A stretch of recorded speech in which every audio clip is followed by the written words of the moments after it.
Hi friends, my name is Nandita. I am from Andhra Pradesh.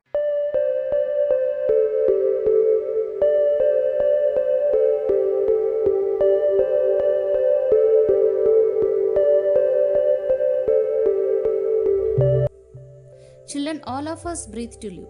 But why breathing is so essential to life? What happens when we breathe? Also, what do all organisms, include plants and microbes, breathe? If so, how?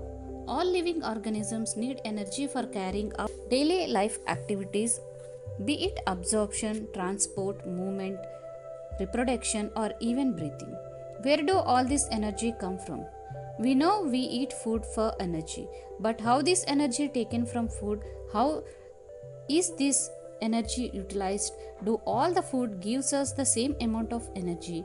Do plants eat? Where do plants get their energy from? And microorganisms for their energy requirements, do they eat food? All these things we will discuss. You may wonder at the several questions arised above. They may seem to be very disconnected, but in reality, the process of breathing is very much connected to the process of release of energy from food. Let us try and understand how this happens. All the energy required for life process is obtained by oxidation of some macromolecules that we call food. Only green plants and cyanobacteria can prepare their own food. By the process of photosynthesis, they trap light energy and convert into chemical energy that is stored in the bonds of carbohydrates like glucose, sucrose, and starch.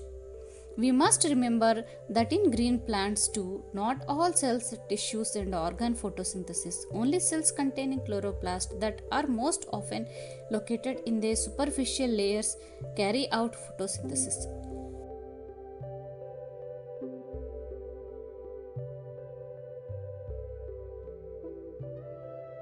Hence, even in green plants, all other organs, tissues, and cells that are non green need food for oxidation. Hence, food has to be translocated to all non green parts. Animals are heterotrophic, that is, they obtain food from plants directly, like herbivores, or indirectly, like carnivores.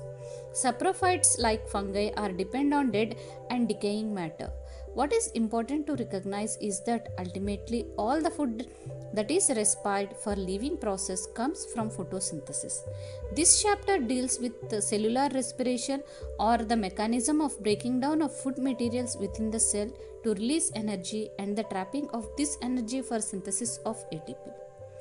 Children, photosynthesis, of course, takes place within the chloroplast in the eukaryotes, whereas the breakdown of complex molecules to yield energy takes place in the cytoplasm and in the mitochondria, means are also only in eukaryotes it takes place. The breaking of the CC bonds of complex compound through oxidation within the cells, leading to release of considerable amount of energy, is called respiration. The compounds that are oxidized during this process are known as respiratory substrates. Usually, carbohydrates are oxidized to release energy, but protein, fats, and even organic acids can be used as respiratory substance in some plants under certain conditions. During oxidation within a cell, all the energy contained in respiratory substrates is not released free into the cell or in a single step.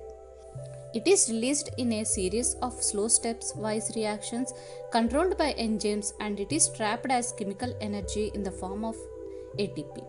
Hence, it is important to understand that the energy is released by oxidation in the respiration is not used directly but used to synthesize ATP, which is broken down whenever energy needs to be utilized.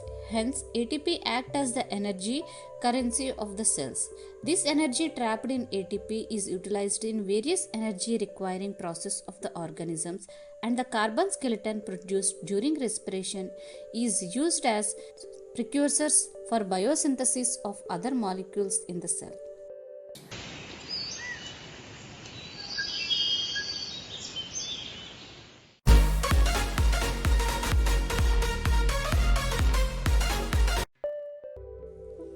Thank you.